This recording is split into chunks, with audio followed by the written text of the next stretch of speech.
We all have a romantic or sometimes even platonic relationship on TV that we just don't like. Maybe they're toxic, maybe they're not the characters we like, or maybe it's just strange, but there is always that one couple that we just don't like. These relationships become even more complicated though when the central couple involves the hero and the villain of the story. In this video, we're gonna take a look at 10 times the hero fell in love with the villain and how their twisted love story ended up. Now let's start off with one of the most notorious, albeit disturbing power couples on television, Game of Thrones' Jon Snow and Daenerys Targaryen. Now let's just for a moment put to the side the fact that they're related because that in itself is its own can of worms, and there are numerous other reasons as to why the Jon and Dany coupling is problematic to say the least. At first, before it was confirmed that they were related, on paper, the couple seemingly made a lot of sense. Daenerys was looking for a powerful Westerosi man to tie the knot with and one who would help rule the Seven Kingdoms with her. And who better than the, at the time, newly crowned King in the North?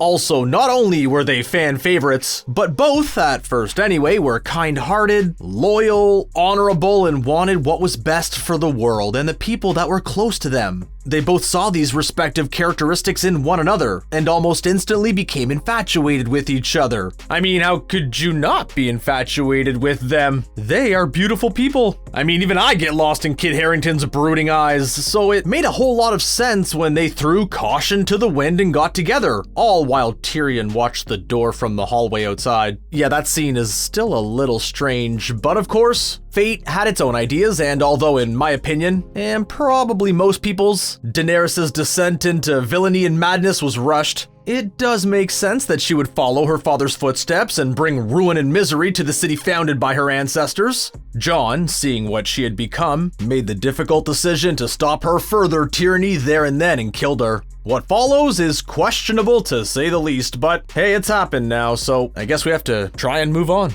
One relationship that is almost as problematic, I mean at least they're not related to one another, is the relationship between Eve and Villanelle in the show Killing Eve. Now, despite the fact that they have tried to kill each other on separate occasions, there is no denying the blatant sexual tension between the two characters, and despite the fact that MI6 agent Eve is trying to hunt down the psychotic assassin, the fact that there are feelings involved makes the dynamic pretty troubling. Eve's feelings for Villanelle are seemingly a fiery mix of love and pure hatred, which all in all is a recipe for disaster. But there is some reasoning as to why the pair have such a morbid infatuation with one another. When speaking to GQ, relationship therapist Claire Faulkner said that, "I can understand that chasing Villanelle must have been a very intoxicating and exciting experience. I guess you could almost call it a fatal attraction. They are morbidly infatuated with each other. It's unhealthy, it's obsessive, it's dangerous." In season 3, the pair share a kiss and a dance, but with season 4 apparently the show's last, it does make us wonder just how far this relationship will go.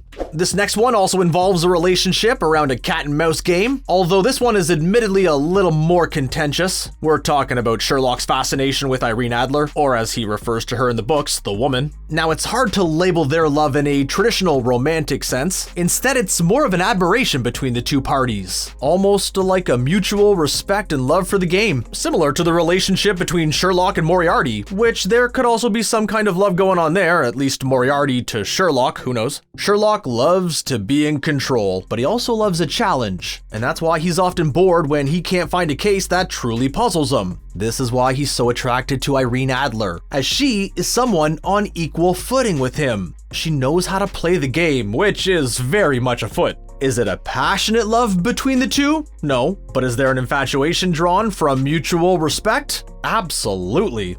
The titular Buffy from Buffy the Vampire Slayer is another one who finds herself in some problematic relationships. First of all, her first love, Angel, is a few hundred years older than her, and he's had feelings for her since she was 15. Yeah, pretty creepy when you say it like that, but the show basically glides over it. But this isn't Buffy's only troubling relationship in the show, with another coming with the villain Spike. Spike had tried to get Buffy's attention for a long time, but came up empty-handed. However, the duo do eventually find themselves coupled up as they hook up in the middle of a fight, and the duo eventually evolve into some bizarre couple, which really isn't good for either of them, to be totally honest. But hey, as we said, Buffy isn't known for her great relationships. Now, this next one is also a little contentious, as like Daenerys, Westworld's William doesn't start off as the show's villain, and gradually over time evolves into becoming the antagonistic man in black, who has a very clear and obsessive infatuation for Dolores. Now, with that being said, we do have to be clear and state that Dolores, whose feelings are not admittedly fully defined, falls in love with William, and not the man in black, but of course, loses all memory of their relationship. Is it part of her programming? Maybe, but there is undoubtedly some reciprocated feeling there.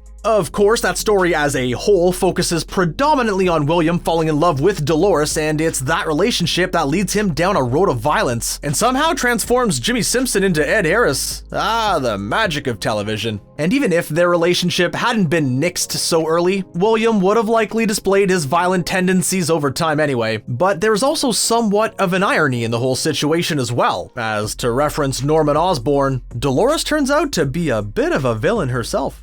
Now again, we're getting into some contentious territory, as The Witcher's Yennifer isn't what you'd call a true villain. Like some on this list, she is an anti-hero, and that's what makes her an engaging character, and why it is understandable that a hero would develop feelings for her. Yennefer's relationship with the show's hero, Geralt, is long and tumultuous in the games and books, and in my mind at least, is kind of like the relationship between Batman and Catwoman, although that admittedly might not be the best example. In the show, Yennefer's lack of empathy for others places her in the anti-hero pile, but that doesn't prevent Geralt from falling for her. Although the issue with that whole third wish thing did cause some understandable issues between them. Either way, Geralt and Yennefer's relationship is certainly one for the ages. Now, if you're a Naruto fan, you'll likely be aware of the relationship between Shikamaru and Temari, and they are a great example of opposites attract, or at least opponents who attract.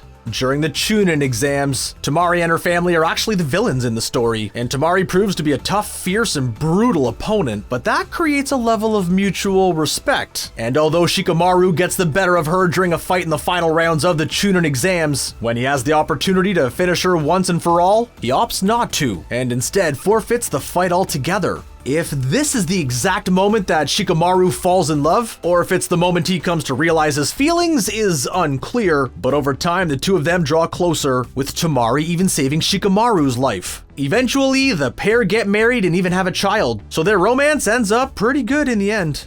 Once again, we delve back into that gray area of what it is to be the villain, and don't worry, this won't be the last time I do it. Anyway, when it comes to wonderfully flawed characters, and just being an all-around great show, Daredevil was one of the best. I mean, Fisk alone is brilliant, but another complicated character is the skilled assassin Elektra. Now, again, Elektra falls more into the anti-hero category than the villain one, but the more we talk about Daredevil, the more we keep the memory alive, and maybe Disney will get the hint. In order to find out what his former pupil has been up to, Styx sends Elektra to locate Matt Murdock, but the issue is that the two fall in love, with the duo stealing a cool sports car, breaking into Fogwell's gym, and then having a fight before moving on to, other things. The desire and passion between them is palpable, and there is definitely a love between them that Matt could never recreate with Karen. Yeah, you hear that, Karen? Yeah, back off, Karen! But yeah, bring back Daredevil. Now, this next one depends on who you actually see as the villain, because in true Karate Kid fashion, there are different factions on who is actually the antagonist in Cobra Kai, especially in the feud between Tory and Sam. Either way you look at it though, it helps me out, because Miguel falls for both of them. If he loves them both is a different discussion, but he at least develops feelings for both Sam and Tory. But let's just say, for all intents and purposes, that Tory is the villain in the story. Tory is a complicated character, so yes, it's unfair to label her as the villain, but still, she becomes infatuated with Johnny's top pupil Miguel and helps him get over his breakup with Sam, and the two quickly become a couple. However, this all comes to an abrupt end after Tory witnesses Miguel kissing Sam, which sparks a massive karate brawl in the school and Miguel plummeting over the stair rail. Tory then ditches Johnny and aligns herself with Kreese, who we can all agree is pretty shady, right? As we said though, Did Miguel ever love Tory? Is Sam actually the villain? Is Miguel even the hero? These are all questions that are up for debate. And finally, as we've mentioned, not every relationship of love has to be romantic, and in fact, it can be strictly platonic. Just like the relationship between Jake Peralta and Doug Judy in Brooklyn Nine-Nine. Jake's relationship with the Pontiac Bandit is long and complicated, and Doug does seem to enjoy to string Jake along, but like Eve and Villanelle in Killing Eve, Jake seems to have a deep infatuation for the man who he's hunting and keeps screwing him over, even if it is not a romantic infatuation. There seems to be a genuine affection from Jake, and there is something quite nice about their on and off bromance, even if, like many on this list, it's not exactly the healthiest. Before we go, Dwight might not be the hero of The Office and Angela might not be the villain, but their relationship, to me at least, was annoying. Seriously, Angela's the worst. Dwight could have done so much better. I'm serious. Then again, Michael and Jan and Andy and Aaron's relationships, yeah, they're not much better.